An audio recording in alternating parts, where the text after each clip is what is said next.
Hi friends, welcome back to my channel. ನಾನಿವತ್ತು ರಾಯಚೂರು ಜಿಲ್ಲೆ ಇರುವ ಮಸ್ಕಿ ತಾಲೂಕಿನ ಅಶೋಕ ಶಿಲಾಶಾಸನವನ್ನು ತೋರಿಸ್ತಾ ಇದ್ದೀನಿ. ಇದನ್ನು 1915ರಲ್ಲಿ ಸಿ ಬಿಡನ್ ಕಂಡುಹಿಡಿದ. ಆ್ಯಂಡ್ ಇದಕ್ಕೆ ನಾಂಪೆ ಎಂದು ಹೆಸರು ಸಮಿತಿ ಕರೀತಾರೆ.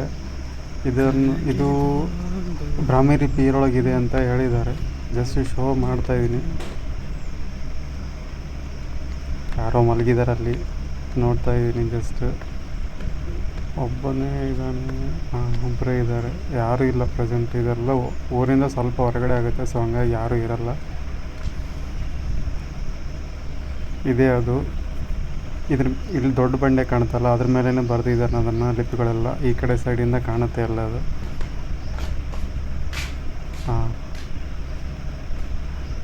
ಈ ಕಡೆ ಎಲ್ಲ ಬರೆದಿದ್ದಾರೆ, ಬಟ್ ಅದು ಅರ್ಥ ಆಗಲ್ಲ. ಬ್ರಾಹ್ಮಿ ಲಿಪಿ ಒಳಗಿದೆ ಅಂತ ಹೇಳಿದ್ದಾರೆ ಎಲ್ಲ. ಸಿ ಬಿಡನ್ 1915ರಲ್ಲಿ ಕಂಡುಹಿಡಿದಿದ್ದು.